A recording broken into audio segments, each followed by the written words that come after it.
All right, hello, everybody. Welcome back to the Warrior Mindset and Motivation Podcast. I'm your host, Eric Castillo, retired Army Sergeant First Class, and also a life coach at Zimi Wellness Center and Indigenous Sovereignty. So today, I got a nonprofit organization with us. I got No Veteran Forsaken. They're new, up and coming. They hooked me up with a shirt. Fits good, looks nice. I got the founder down there, Christian, and then I got the director of the operations, Cody, and they're all about just getting the help that veterans need, because veterans, we need help. We got a high suicide rate, and we're trying to knock it down, and just all the multiple resources that are out there for veterans, we're trying to do that. And I'm going to go ahead and let them each talk about themselves really quick, and then we'll dive into what their nonprofit's about. So Christian, if you want to go ahead and start, since you're the founder of this, and then Cody can go after that, that'd be great. All right.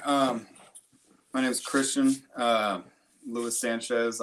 I joined the Army like a week after I turned 18.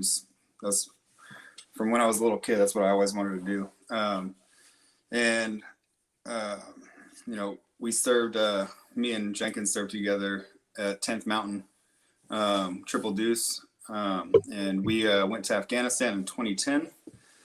And somebody who was very close to both of us, who was actually my roommate in the barracks back in Drome. We lost him there, Springer. That's I got a tattoo for him on my shoulder. He was one of the motivating factors behind this, as well as many of the other ones that we lost. We lost more brothers from our unit after being back than we lost there. And we know that's the same case for a lot of guys. So, after the Army, I went through struggles like everybody else, finding employment and stuff, depression and all the mental issues. But, a lot of times you don't want to talk to the guys you served with about that. You see like social media these days, everybody puts everything out there. You're like, oh, I don't see them struggling, I'm not going to let them know I'm struggling. I went through that myself. We want to change that. Let guys know that, you can reach out. Anyway, so I was struggling a lot. And then I worked 3 jobs. My wife now, Alyssa, she was pregnant with our first son, and I was working 3 jobs trying to save up money for our own place, because we didn't have a place of our own. She was with her mom, and I was sleeping in my car in between work shifts. And I know there's a lot of veterans out there, homeless veterans, who, if it wasn't for that car, I would have been in the same situation, or I would have been having to bunk with family and stuff. So we just want to, be a resource. I mean, for everybody out there. We've all had our struggles. I landed an amazing job at an oil refinery, but due to COVID, it shut down. And I used the severance money from that to start this up. I saw a lot of guys that I was there with were trying to invest and start a business of their own. I couldn't figure out what. I'm just a grunt. I'm like, what am I gonna do? I'm like, I don't know. And then I just started thinking of, I was talking to people, and everybody was, that cliche, if you do what you love, you'll never work a day in your life. I just started thinking, like, what do I really want to do? And I think about Springer every day. I think about Evans and some of the guys that we lost, and I was just like, I want to do something to help other veterans, help other guys that are struggling, and let them know what's going on. Let them know that we're here for them. Then that's when the wheel started turning, and I was like, that's something I want to do. And then I was just thinking, there's organizations already out there. There's organizations that, help in so many different ways. They feed homeless veterans. There's, crisis hotlines. We kind of wanted this to be something that's all encompassing, you know, no veteran forsaken, no veteran is left behind, no matter what their struggle is. So even if somebody doesn't feel like, oh, so veterans like, oh, you know, I don't have PTSD or I'm not homeless, you know, how are they going to help me? You know, if you're struggling with finances, you know, we've all been there. At one point, I sold PlayStation, I sold video games, I sold stuff to buy diapers. You know, the times are hard sometimes, and you know, we want to be a resource that's there to help guys. There's just no veteran forsaken. If there's a veteran that's out there that needs help, we want to be there for him. That's kind of where I came up with the name. Is that just I didn't want to leave anybody out of that. Right, and that's super cool, man. Like just the thought process. And usually when it comes to doing something like this, there's always like a motivating factor behind it. Like you always hear, I don't know if you guys hear, but people always say, "What's your why?" You know, and if you don't have your why, then you're not gonna really have a direction unless you got your why. So like, why are you doing this? Whether it's for your kid, or whether it's for a fallen comrade, or whether it's for your family. For yourself is implied, because that you should do stuff for yourself also. And it's just, I think that's when it comes to encompassing this nonprofit, it's for the why. So I think now we'll go ahead and shift it over to Cody so he can introduce himself and his little bit of background for his service and things like that also. Yeah. Hey, so like Christian said, we were in 10th Mountain together, triple deuce, bunch of knuckle draggers. And we were really good at what we did. There was that camaraderie. And so we deployed in 2010. My knee got completely blown out, reconstructive surgery.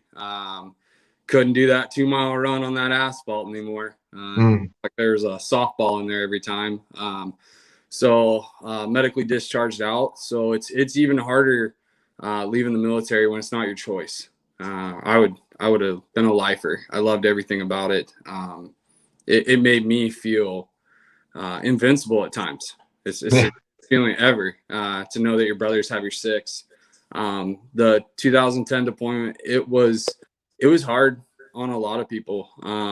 For Springer, I have a similar story. I wasn't in the barracks with him, but we shared something kind of rare where we ended up at Benning together for basic training. We went through basic training together, OSIT, and then ended up at drum together, same battalion, same company, get on deployment. We're in the same platoon. Nice. So we transformed together. And that was our special bond. Is we're a bunch of dummies going into. I didn't know when I went into MEPS, you know, did good on my GT score and ASVAB, and they're like, "What do you want to do?" So, whatever leaves the quickest. 11, or it was 11 X-ray, right? And I'm like, "What the hell is that?" And they're like, "Kicking in doors and finding bad guys." I'm like, "Yeah, cool, all right, I can do that." That's what they did for me. They're like, "You want to blow stuff up from far away?" Sure, that sounds cool. Like, I'll do that. Like, sold. So done. Yeah. So I 2 weeks later, I'm in Fort Benning, Georgia. You know, I'm from Washington State, so culture shock all the way around. Had to sign a waiver that said if I did PT, they wouldn't kill me, like I wouldn't die of, a heart attack. 360 pounds going into basic, left at 235. It was a transformation, and so to move to Fort Drum and go on this deployment with those guys, we didn't have a lot of time to bond when we got together because the deployment was scheduled and we were off to the races. And then coming back, it was a struggle, man. And so when I got out, I had no money. I didn't have anything. My grandpa had to come and save me and drive me from New York back to Washington. And I didn't know what I was going to do. I had no plans. So I've been struggling for a while now. Ended up going to school at Wyotech, use that Voc rehab. You get in there and found out I'm allergic to diesel. Awesome. Oh, we're too far into this to stop now. So, I've been doing that for the last 5-6 years and just never happy. And I went through what I think a lot of veterans go through, the depression, missing the brothers, those late night phone calls of just, I love you, I miss you. things like that. And about a year and a half ago, my whole life turned around when I met my wife. We were talking yesterday, you and I, Eric. It's food tastes different, the air smells sweeter, all those things. All of a sudden you have somebody that has your back. And so I kept pushing forward on the diesel mechanic, still unhappy as all get out. And then my knee fell apart again, and I can't climb up and down equipment. So you can't do your job, man, you're done. So I was sitting there kind of struggling, figuring out what's my next move. They're waiting on surgery. And then I saw Christian posted on Facebook about no veteran forsaken. And I'm like, I got time. What can I do for you? And he asked me that always hard question, you know, what do you want to do for the foundation? I'm like, what you're asking me is what can I bring to the table? Well, I don't feel very good about myself, so I can't give you an answer. I can tell you 10 things that I can't do for you. So we sat down, talked to Gouch, who runs the South region for us. I called him, said, hey, what is this all about, man? Just shoot me straight. And we had a great talk. I had to tell Christian, I was like, I'll talk to you tomorrow. I'm super amped. I want to be smart about this. And called him back, and we kind of had the same game plan. Me and him sit down and we talk about, you know, the Seth Barosi motivation. That's one thing that changed both of our lives. Just being hardworking motherfuckers. That's what we're all about. And being able to take that and put it into something that we believe in. Even just the start of this, there's been so many tears and happiness that it's overwhelming at times. So I think I honestly, like he touched on all the things that, you know, we offer. The other thing that we're trying to offer too is for those family members too. 22 a day is no joke. It hits home for all of us. So what we're trying to do is those families, I personally feel like kind of get left to the side, and we want to seek out those families too, and let them know that they're not missing. We're there for them as well. That's a big thing. We have people close to me. I have a fire team going on here or a squad up in Washington that's going to be handing out hygiene kits to these homeless vets, getting to know them. And I hope it's okay, but I have Shelby. She's down the road from me. She has a great, not a great story, but this hits home for her. She's huge support up here. And it's growing. It's a living, breathing thing that more than we ever thought it would be. Go ahead, Christian. I was just going to say, I honestly thought when I started this thing, I thought it was going to be something I was going to be on my own for a long time. And then, you know, it's just something that, you know, when I had the idea, I was like, you know, this is something I want to do. I'm just going to run with it. Played around with the designs and logos, started putting a website together. But then as soon as I started talking about it or saying anything about it, all my brothers that I served with started reaching out. Everybody wanted to help out. You know, guys like, I call him Jenkins because that's what his last name was when we were in, but Cody,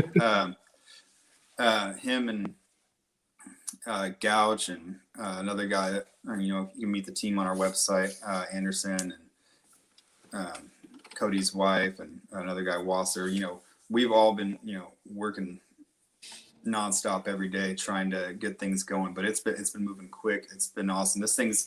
It's grown from what I had as an idea every day. Like how he touched on, you know, wanting to help the families left behind from the 22 a day. You know, it's something that, you know, I haven't heard about personally, but that's a big thing. Like we were just talking about Springer and, you know, talking about some of the guys that we lost and losing Evans and just whether it's suicide or not, just guys that we've lost, veterans that we've lost since we've been back. And you're like, those families get kind of put to the wayside, but it's like, you know, when we say no veteran forsaken, we don't mean the ones that are still here, the ones that are gone too. Like, you know, if something happened to me, or, you know, if before all this, if I was, you know, struggling and I was one of those 22 a day, I would have hoped that, you know, somebody would have been looking out for mine. So Right, and that's admirable too. I mean, because like I was talking with Cody yesterday, it's like, if something happens, you get they get that 1 day of entitlements, benefits, and then boom, you're done. Okay, maybe they give you that gold star label, maybe not, and then that's it. And I know I haven't really seen any organizations who do this like how you guys are doing. I'm not saying it's not out there, but like I think it's a good idea that you guys are doing it, because if it's only a small number of people, all this does is just add one more nonprofit to the table, to where maybe it'll start picking up steam, and maybe now nonprofits that are bigger will adopt the same thing, because it starts becoming a trend. So maybe Wounded Warrior Project will pick it up. Maybe Mission 22 will pick it up. Maybe those big organizations will encompass that and say, hey, you know what? We can create a program like that. We'll call it something different. We'll give it a name, and they'll do it too, because when it comes to this stuff, it's not necessarily a competition. It's more of just, hey, we're all just trying to like help. I know for me, like when I was going through my transition struggles, I was sleeping in my car because I just didn't want to be home. I didn't want to be at home, and I was just there, and I knew of resources, but like I didn't want to call. I didn't want to look it up. I didn't want to do nothing. I just wanted to be left alone. I was like, you know what? I like this. I'm by myself. I'm quiet. Like I'm all good. And even at that point, I was like, shoot, I wish someone would call me and send me back to Afghanistan or Iraq, because I felt safer over there. Like, I mean, yeah, I live in a little FOB or a little combat outpost, but I feel safer there than I did here. And it's like, over here, I don't know who the hell's with. At least over there, I know who's trying to kill me. Like I know what my day-to-day is over there, because it's a routine. You have a routine for a whole year, 12 months plus, or however many months you're there. You know what you're doing every day. And then when you start developing that battle rhythm, like 3-4 months in, it becomes routine. And then when you come back, that whole routine is done. You get 3 or 4 days of SRP, and returning back from deployment, I think it's 7 days now, but still, to say, hey, welcome back, transition, this, boom, okay, back to work. And then some units, we're going to the field in a month, and be like, we just got back from deployment, and we're going to the field in a month. What the hell? Like, so you don't even have time to decompress. And I know I got out of the military in 2017. 2017. No, 2018, March 2018. And they're doing a little better. It used to be called TAP or whatever it is. Now it's Soldier for Life, and they got good stuff there, but it's not long enough. And if your unit is crap, then you're not going to be able to reap the benefits of that, because when it comes to the transition, that's the hardest piece. And I don't know how you guys are with speaking about your transitions. I know for me, I can start it. It was difficult. I was previously married before. Then my ex-wife, we had gotten into a big old argument, and PTSD triggered, blacked out. Next thing you know, I'm getting arrested for strangulation and felony charges and things, and I don't even remember. And even as I replay that night, I don't even remember all of it. I remember fighting an insurgent. I remember fighting an enemy. That's where I was at that point in time, because I felt like I was lost. I had no identity. And like how you said, Cody, I felt invincible. Invincible. Like when I put my gear on, like I put my vest on and Kevlar, and had my M4 and my 9 on my leg and a shotgun on my back. I felt like fuck with me if you want to, and you'll get all of these weapons here. Like I will give you each one personally if you want it. That's how I felt. Yeah. And then when that happened, got arrested. The cops came. I almost went after them. And the way they were standing. And luckily, the one veteran, one of the cops was a veteran, and he actually had his partner stand in a different way, like during a detainee operations. You guys know, infantry stand in that L-shaped formation. So he told his part, because I was sizing them up still, he said, and I was looking at them because I'm a very capable, skilled fighter, and I could have took them both. And he looked at me and told his partner, he goes, hey, no, you need to stand over here. And the guy's like, why? And he goes, because he's sizing us up right now, and he's about to take us both down. That's what he told his partner that he told me later on. And then it seems like once the cuffs clicked on, everything like snapped back. Like Eminem said, snap back to reality, because that's what happened. I was like, what the hell's going on? And then I was fueled with rage and like, because I'm not a troublemaker. I have zero trouble. I'm not that guy. And then I got put into a veterans treatment court program. And during that point, I almost committed suicide twice because of just everything. Everything came crashing down. I was close to retirement and couldn't finish. Then I got arrested. And then my ex was badgering me about being a horrible person, talking all this crap to me through text message while I'm living at my best friend's house. It was my old platoon sergeant. I was living at his house. And those thoughts were there. And both times he happened just to intervene at that time. And I look back now and it's like, dang, how? And that was the whole reason for doing this, was to just bring this up, have this platform for veterans like yourselves to talk about your stories, talk about what you're doing. How did it get so dark? And then who turned the light on? Did you turn the light on? Did someone else turn the light on? Was it a group of people that turned the light on? Like what caused the light bulb to turn on? Or maybe it was someone you lost. So that was the whole foundation on why I started all of this. For sure. I'll take this one, Lewis. So when I had my knee surgery, I had already had it in my mind that I was done. I wasn't gonna be in the Army anymore. So I took kind of a different route than the booze and anything like that. I chose food because damn, it tastes good. Food is good. Yeah, yeah, it is. It's delicious. And I'm diabetic, which sucks ass. So I can't even eat what I want, but damn it, I love food. Man, I got there. I got to the pre-diabetic stage. And I got up to 420 pounds or something like that. I was up there to the point where I was in Montana hunting with my dad, trying to climb a hill to shoot a deer, and took a knee to get the scope on it. And every time I breathed, the scope would go up and down because my stomach was pushing my knee out. I gotta lay down. It's rough. So I just continued that destructive path, that self-destruction. And that formed into different relationships I was in. I being married before my wife now, I knew in the back of my mind, in my heart, that it wasn't right, but I almost felt like I deserved it, just for not living the life that, our brothers would have lived. I didn't feel, and there's still days like that where I don't feel like I deserve to be here, that I'm not doing right by them. They could have lived a better life than me.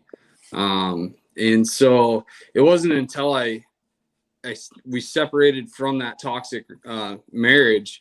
I had no furniture. I took my outdoor furniture and put it in my living room. Did that too? Yeah. So I redecorated my house. I put horns in my living room, and it was a total bachelor pad with my kid, with my son, and we were loving life. And I still was super heavy. Mobility wasn't there. Motivation wasn't there. So I was looking for the next fad diet, like most people, and then came across Seth Feroci's Chicken and Rice, part 1, and it all made sense to me. It just spoke. It was weird. So I went out of my comfort zone and got a hold of the athletic director at the high school, and got a key card and started working out at the high school there, and got addicted to it. That feeling of being disciplined and eating chicken and rice, mainly because that's all I could afford.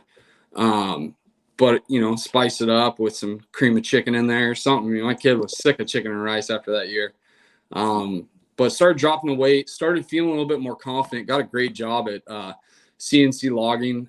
They took me in with all my problems. I was upfront with them, like, I'll do my best. And they had an understanding to an extent that a civilian can understand. So they worked with me and kept dropping weight. And in the midst of all that, I drank. There was a few nights where it was me, bottle Jameson, and a 40, Smith & Wesson 40. And, I've had times where I've written out on the notes on your phone, written out a note to my son, apologizing to him and trying to explain it the best I could. And man, I can't believe I'm saying this on here, but yeah, that's the truth. That's the truth.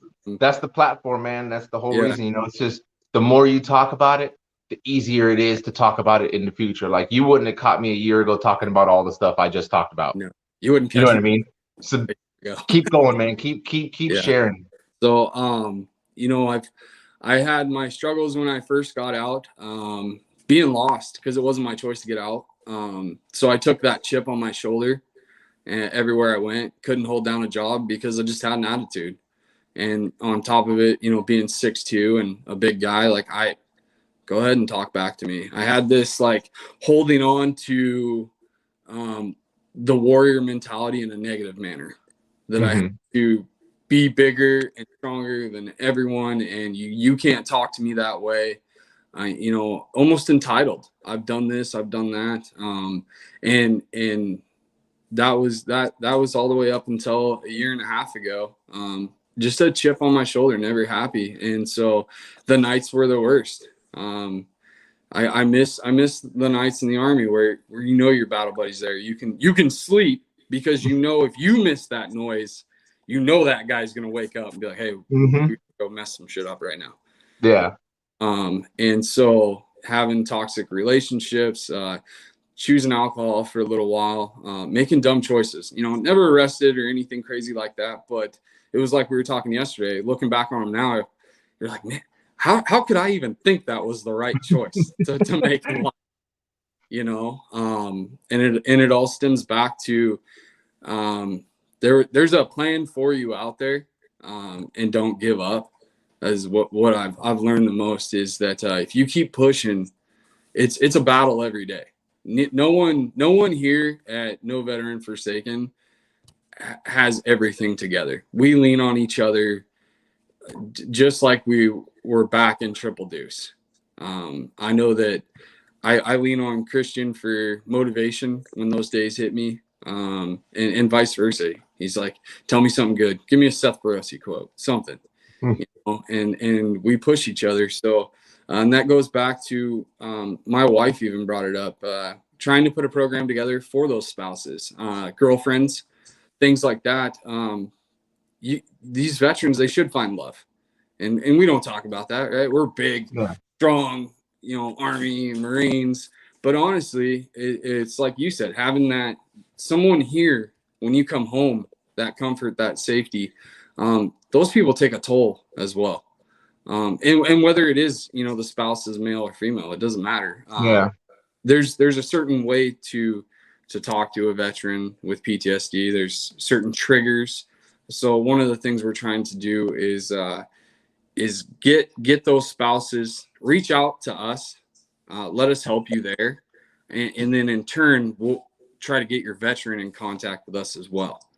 Let's all sit down, let's help each other, because I don't know where I'd be without my wife right now, and that's one big eye opener for me. I know I wouldn't be on this podcast right now, I can tell you that. Yeah, no, for sure. I wouldn't have even have started this if it wasn't for mine. Like this was her idea, you know, like, hey, you should do this. And I'm like, you know, like kind of just like, well, I don't know what to say. And she was the one she was like, no, she's like, look back at your position, look back at where you were at, your platform, what you were doing while you were in. When people spoke, they listened.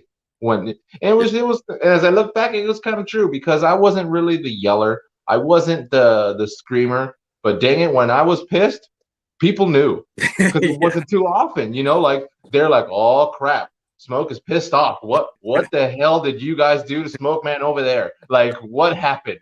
Because he is talking loud, and he's borderline yelling, you know. And I was like, well, okay, I guess I can kind of like do that. Maybe I won't be yelling on here, but I mean, I'll just try to push my stuff out there. But what about you, Christian? How was your transition when you made that going in and out? How was that for you? It had its rough times. You know, of course, I had the financial struggles coming out that I talked about, but something that was a constant thing on me was something that Cody had mentioned.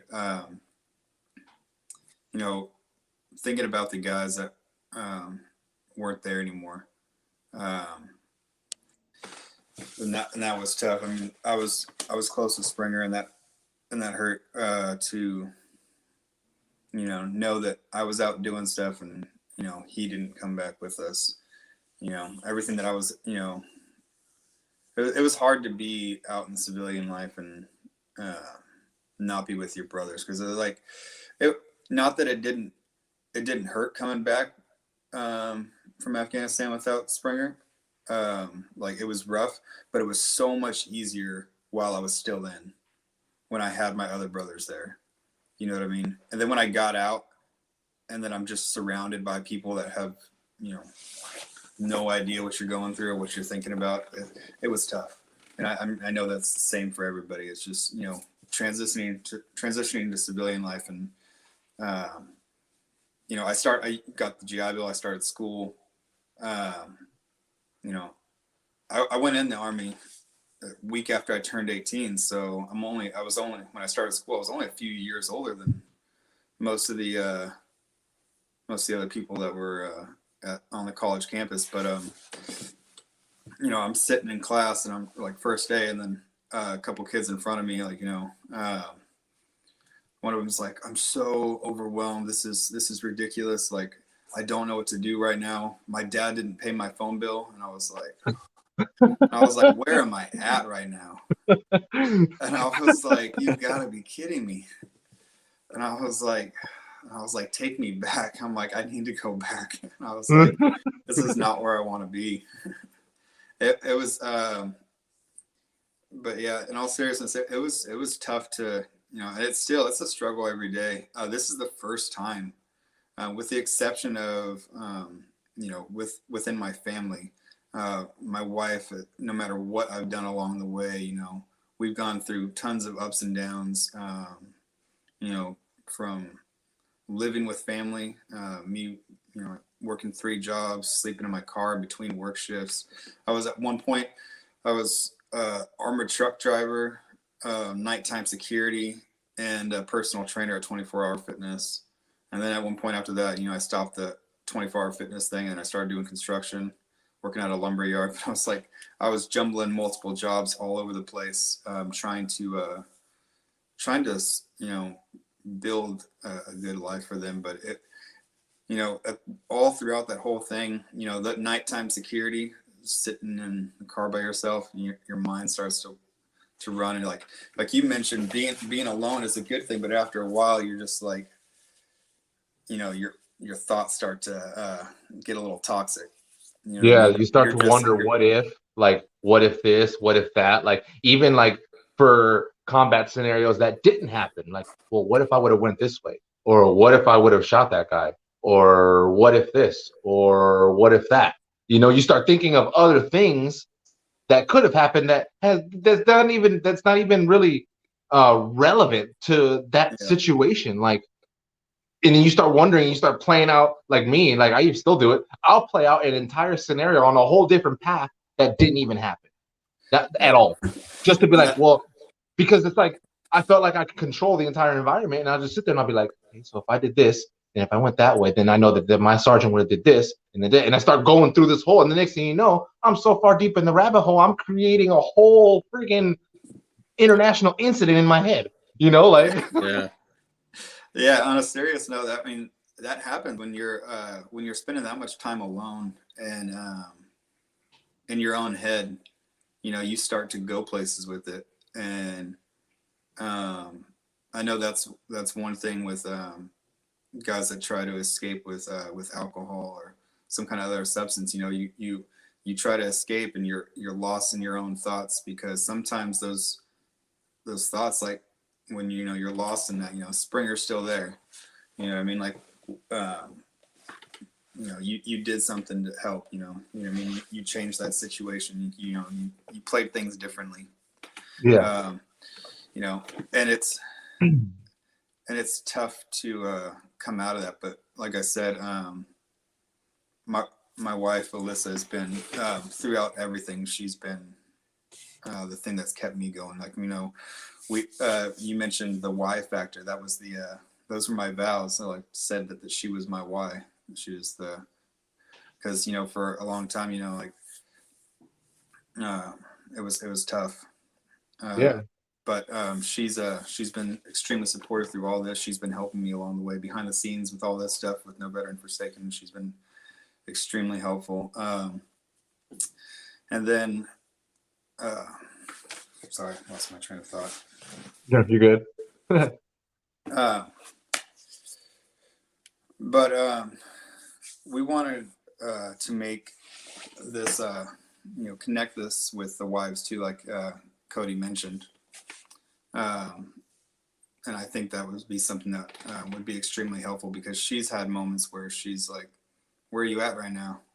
Like, you know, That's the question all the time. like, Where are you at? Yeah, like, you know, just stonewall, and she's like, what's going on? Like, what are you thinking about? And it's tough. You know, I still struggle with it. So,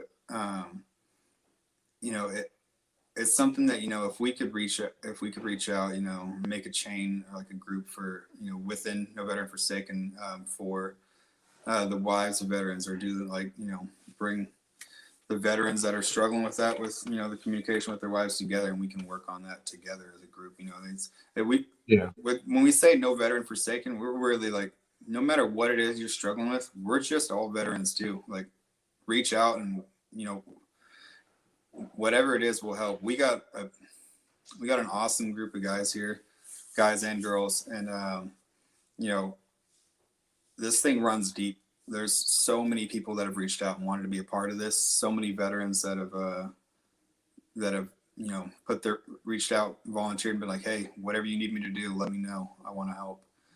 You know, put in a call chain together so that, you know, if someone calls and needs someone to talk to, you know, there's plenty of people out there that are willing to talk, or, you know, whatever it is that they're struggling with, we'll find a way to help. You know what I mean? Like, no matter what the issue is, we'll figure it out. We'll work Right. with it. And that's true, because I have an example for like how veterans will stop and just drop. My fiance and I, we started the whole TikTok thing a little while ago, and it is addicting. Let me tell you, you will lose time watching people's antics and things. And there's veterans on there too, and we were on one guy's live, and there wasn't too many people on there. There was like 8 or 9 of us, maybe at the most. And I didn't know who this guy was. He was a veteran. And we were kind of just all talking stuff. He's National Guard, you know. I think he's in Minnesota or somewhere up there, and in the northwest area, or whatever it's called. And a guy he knew popped in, said, "Hey, what's going on? I need everyone. I need your help." And then he left the live chat. And he was drinking too. The guy he was kind of tips on there, and everything kind of just stopped. Like, everything was like, okay, boom, what is going on? Like, he went into like search mode, and then a couple of his moderators on TikTok was doing stuff behind the scenes, and then I got a hold of the guy through Instagram, and I was like, dude, are you good? What's going on? Like, and he's like, oh, and he was explaining just what happened. I was like, well, you need to get your candy ass back over to TikTok and freaking write in the dang chat what's going on, because everyone now is in like search mode right now. They're like people getting ready, full battle rattle, to come do something, you know. Like, especially me and my fiance were like 40 minutes from where he was. We were getting ready. We were going to go hop in the car and go, because the moderator knew where he lived. So we were about to suit up and roll out the gate and go. Yeah. And he was like, oh shit, okay, you know. And then he came on and then like explained the situation. And then everything kind of just like winded down. But it was that instant just switch of like, oh, what's going on? Is it him? Does he need help? Does someone else need help? Like, what the hell's going on? So we were about to go find him and go look for him, or maybe he knew of someone in the vicinity. So we were ready to respond.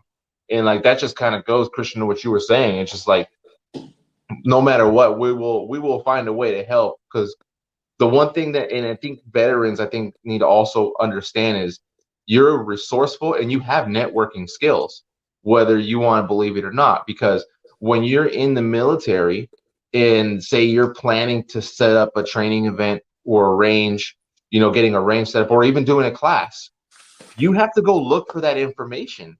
You have to go talk to people, and you have to go and learn how to do something. And it's nothing different. You're just going from one environment to another. So with the civilian sector, you have more resources because in the military, you're just kind of limited to like, okay, you got this unit over here, this sergeant, this whatever. But here in the civilian sector, the gates open. And a lot of veterans are entrepreneur mindset and don't even know it.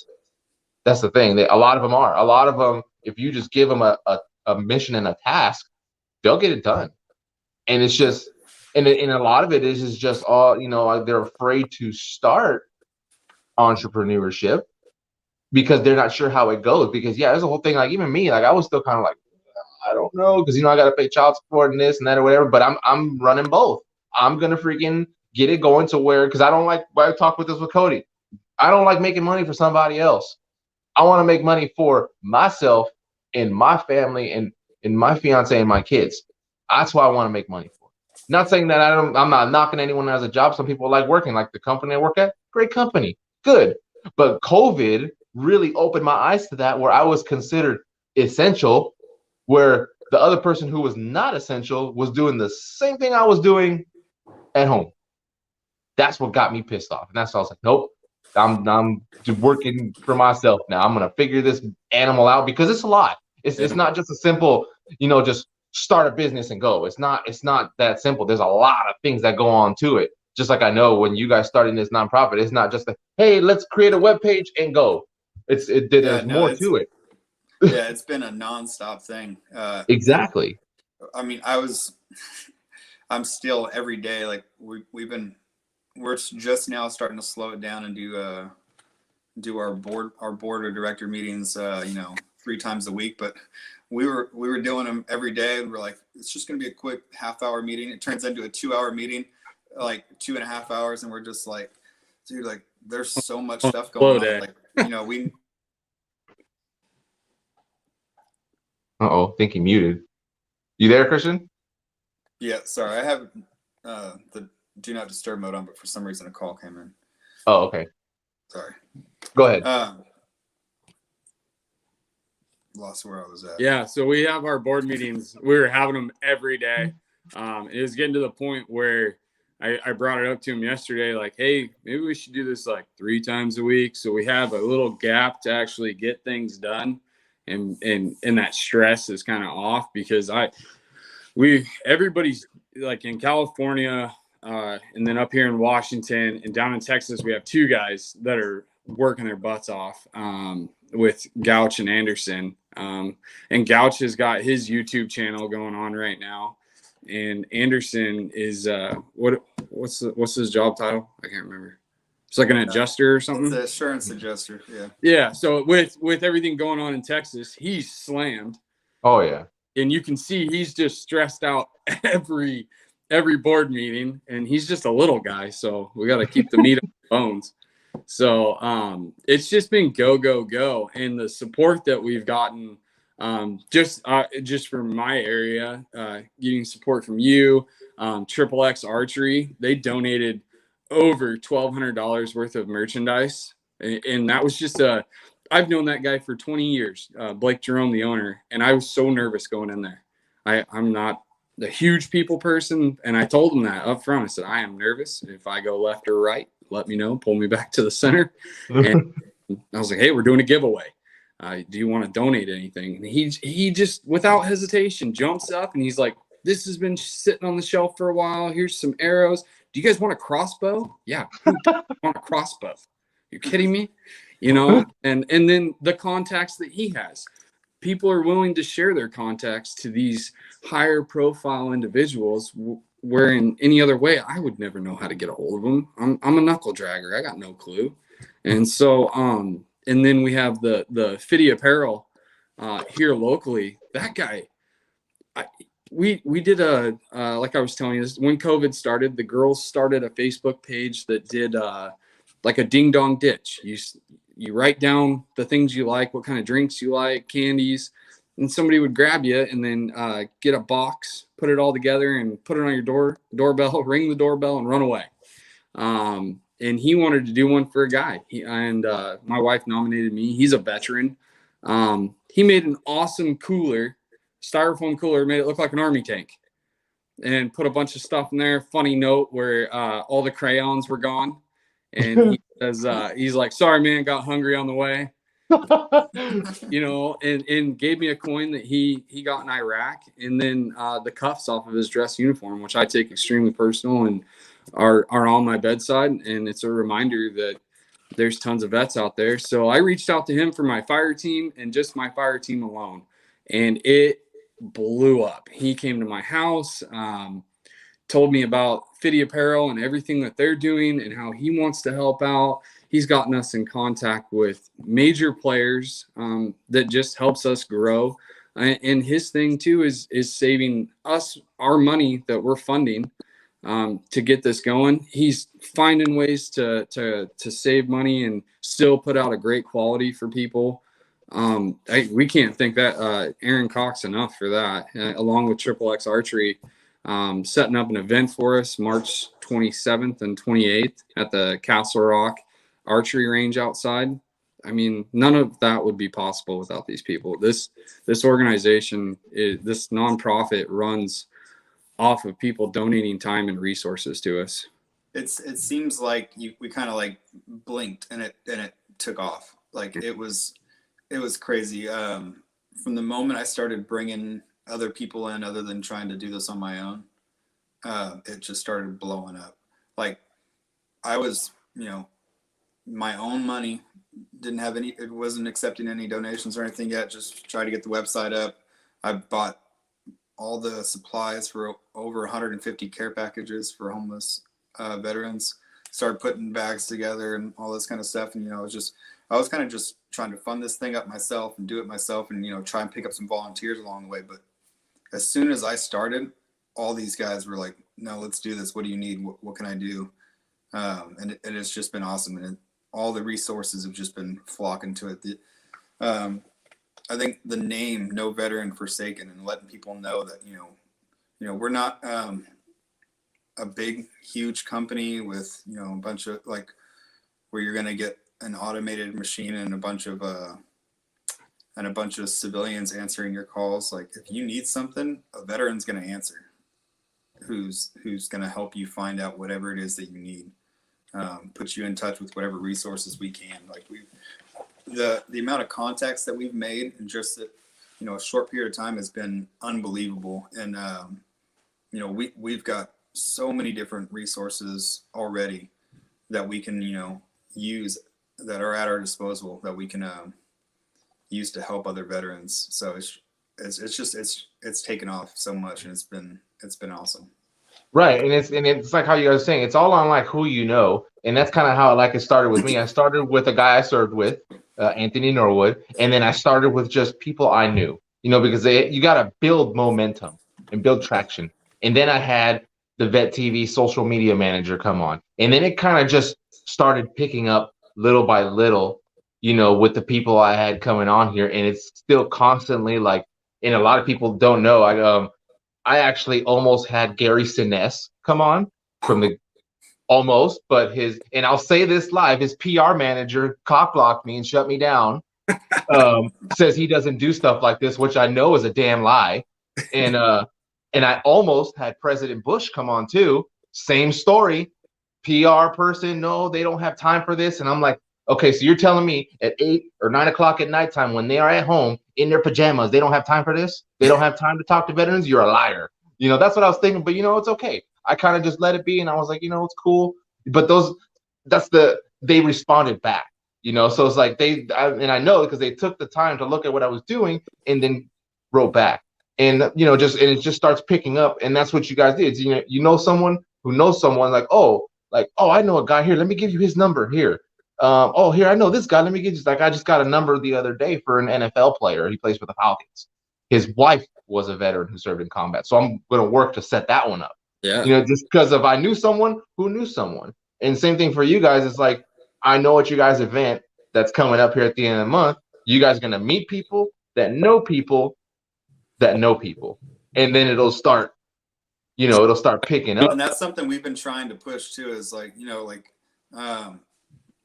donations and stuff, that's awesome. But, like I said, I put my severance money from when I got laid off into this, and funded all this. Our biggest thing is we want people to know what we're doing.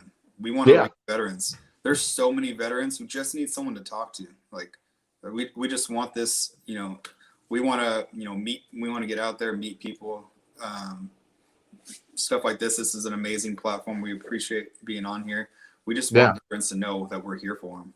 No, that's cool. And as we come towards the wrapping, because we got about like 10 minutes left, because I like to keep the time under an hour, and then plus for the mind too, an hour. After an hour, it's like you're watching a movie, and this ain't no movie, even though it's a good topic, and we got people watching, but it's not like Avengers or Pirates of the Caribbean or something like that, So it's like an army PowerPoint. Get up and do some push-ups. Yeah, like I gotta tell everyone to get a break or do some push-ups or go get some water, come back, But each of you, I want each of you to leave I call it a closing statement, just for people who are watching, veterans who are watching, and then I do one after also. So we'll go with, since Christian, you went first last time, we'll go with Cody. Cody, go ahead and do yours. If you ain't got nothing cool, pass the buck down, but it'll circle back to you.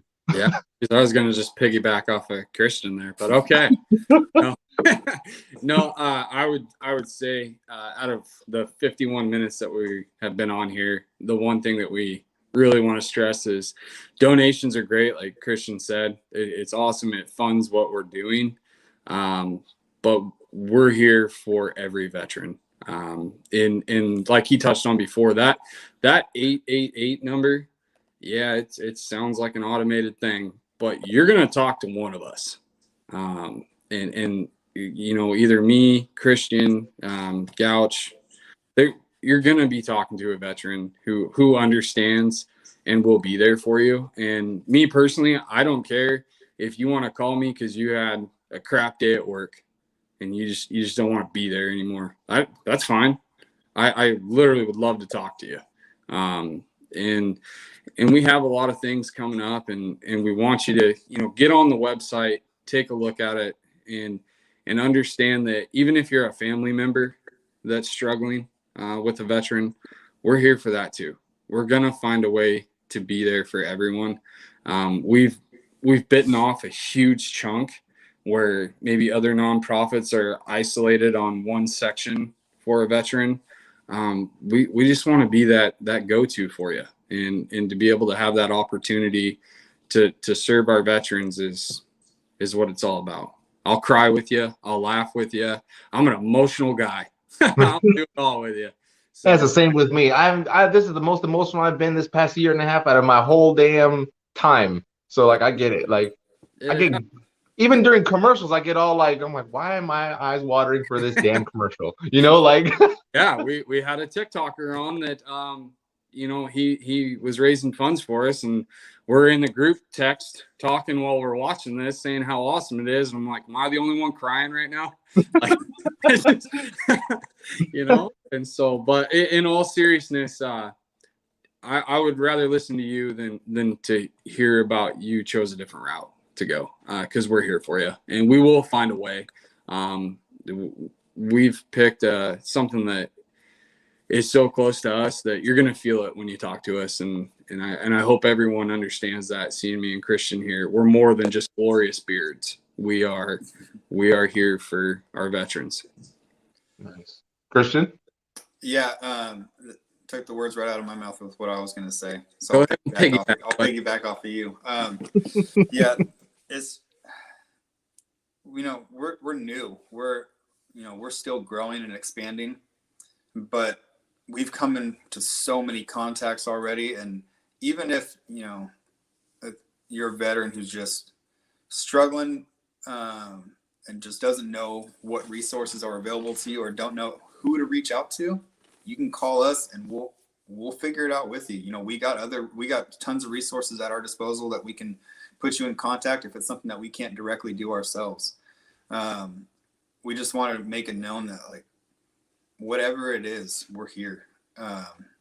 No veteran forsaken is exactly that. Even if you're not a veteran yourself, if you're the family member of a veteran, or if you lost someone from 22 a day, a veteran suicide, reach out. If we can do something to help, we want to help. Sweet. And as you guys are watching, got this shirt here. They have these awesome mugs. They hooked me up with a mug here. Super big, super heavy, like really nice mug here. And then I think the key takeaway from this is a couple of things. Is just so I can do my little piece here before we close in about 5 minutes. Balance. Balance is the key. You have to be able to balance because you're going to have positive and negative. It's a given. That's the way it goes. You're not going to have 100% positive because then you're not going to learn anything. You're not going to go through struggles. You're not going to go through trials, and you're not going to grow. So in order for you to grow, you have to go through negativity. You have to go through dark times. You have to. It's the yin and the yang. It's just the way it is. There's no one side is more than the other. It's just in order to be successful and to be healthy, you have to maintain that balance. I'm not saying go look for negative stuff. That stuff will come on its own. That attracts itself. The work is on the positive side, keeping that balance. It's like being on a seesaw, trying to stand on it, and you're like this. That's what it is you're trying to keep that balance and making sure that you take time for yourself in a healthy way, not in a narcissistic way, in a healthy way to where you self-care for yourself. Not, oh, hey, I want to go do this or go do something with someone. Do something for yourself because it's healthy. So that way you engage your mind for something that you like to do, whether you like to draw or you want to play a video game for an hour, or you have a thing where you want to watch a movie and someone just said they're finding a happy medium. That's the perfect example. You got to find that middle ground to where you will not get so overwhelmed, because the moment you get overwhelmed, your tipping scale just went all the way to the right, because now negativity is going to flood in like opening the floodgates for water. So you have to find that balance and you have to find that medium. Christian and Cody, thanks for coming on here, talking about your nonprofit. People, veterans, if you know someone, go to their website. It's here, I'll put it up here on the banner real quick. Right there. Lost my camera. There's the website right there. So you guys can go check it out. And I appreciate everyone for coming on, taking the time to watch this podcast and supporting me and what I'm trying to do for veterans. I appreciate it. Everyone who's watching, thank you. I know Rachel and I look forward to working with you guys in the future, just all encompassing one thing, helping, and grateful for it. I love everyone I meet who I come on here, because I'm always meeting someone new, and it's just another connection on my phone.